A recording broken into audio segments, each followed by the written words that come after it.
TD Authur Morgan. And you are ex now, aren't you, Arthur? You're not in until the 9th of March or anything like that, no? No, I'm not. Even in correspondence from the Oireachtas now, it's described me as Mr. Morgan or Mr. Authur Morgan, which is a big change. We used to be Deputy Authur Morgan. But I have to tell you, Harry, I am so delighted that that is the case, that it's almost unspeakable. I'm very happy to have. Right, now listen, I want to ask you a question that an awful lot of people are saying in the dark. Now we are going to archive this, what we are talking about here, okay? A lot of people have said Authur Morgan was pushed. Authur Morgan would never ever give up being a TD. He was pushed because he was told to move by Gerry Adams.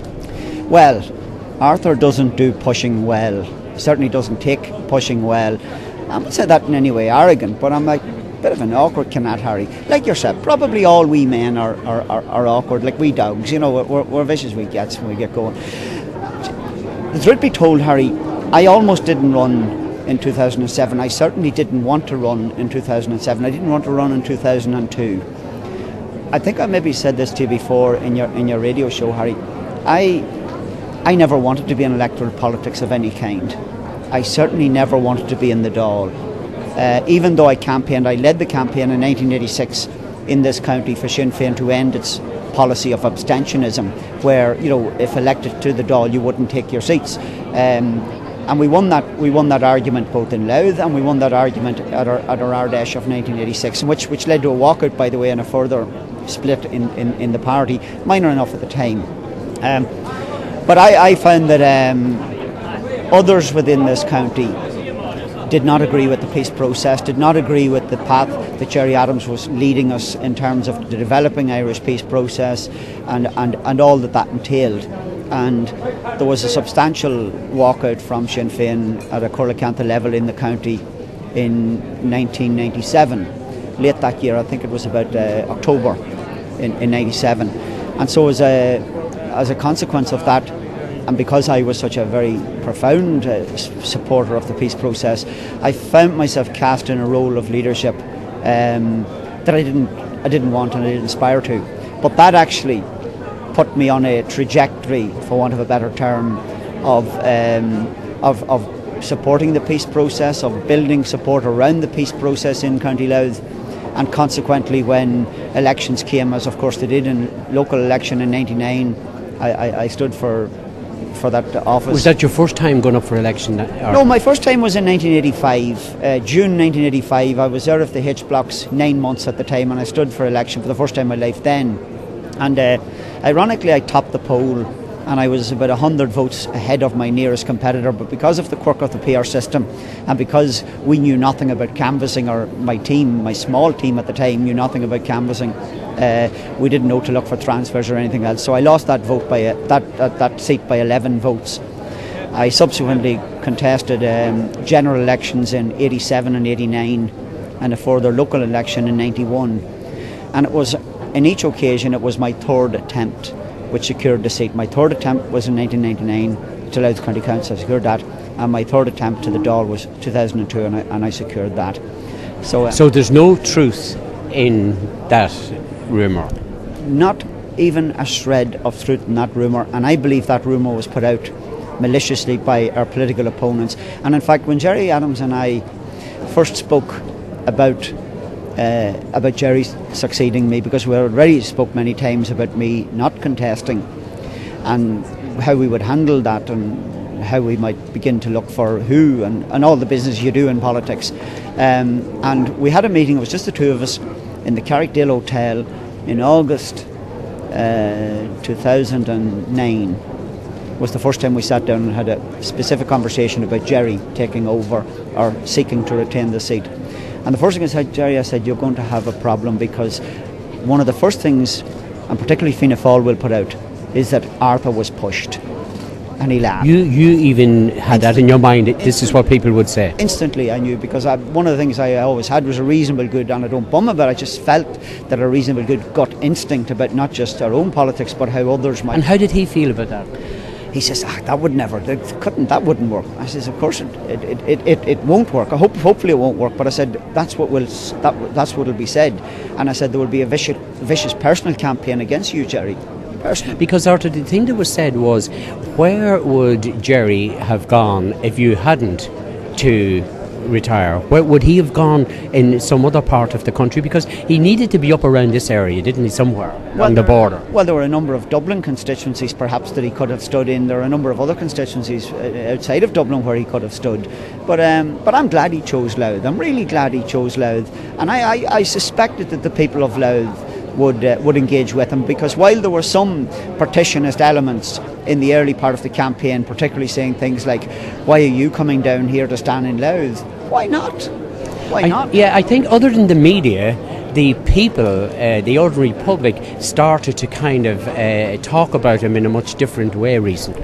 Yes, absolutely. I think at long last, well, first of all, pretty much as usual, the public copped on well before the media did. And I know that in terms of yourself, Harry, and when your period in broadcasting, that you are particularly sensitive about what was going on the ground. And to your credit, I just want to make that point, because I've always found you very aware of what was going on the ground with your ear to the ground. I'm not saying that to Plamashi, I'm saying that that's my genuine, honest finding. But then, of course, the media began to cop on what was going on. I could hear it even in the local radio stations, where the vitriol that they were exercising against Jerry was diminishing a little bit in the final week. But the people here, I think what the people in Louth were looking for was somebody who, first of all, was sincere. And God, was that badly needed, because we've heard a bit about the IMF. Is the IMF coming in? And no, and we saw how a couple of ministers were acting clowns over that issue. And that really disgusted a lot of people. So when they saw the prospect of somebody like Jerry Adams with that stature and with some honesty and integrity coming in here, who would not seek to mislead them, I think they opted for it in substantial numbers. Well, we're here now today, and at the moment it must be beyond your wildest dreams. I was talking to Jerry Adams a few minutes ago, and he certainly is delighted naturally with the vote he got. But to be ahead at this stage on the tally, ahead of Fergus O'Dowd, is a wonderful achievement for Sinn Féin. It certainly is, and it's a testament to the whole Sinn Féin team, our members up and down the county, and our elected reps, who I think are, generally speaking, extremely hard working and very, very diligent. Is it beyond my wildest dreams? Not really, because I have this view that if Jerry Adams could get round to every individual, if only for 2 or 3 minutes, that I think he would change their thinking substantially, because he's a good guy. As for myself, listen, Harry, this is a good day for me, because probably in another hour, about another 2 or 3 hours, I will be able to hang up my political boots and go back to what I call real life. And I'm looking forward to that, because when you're in politics, people own you, and I've no problem with that. That's fine if you're in politics, particularly if you're in the Dáil. Then that's the life you choose. I didn't particularly like that life, Harry. I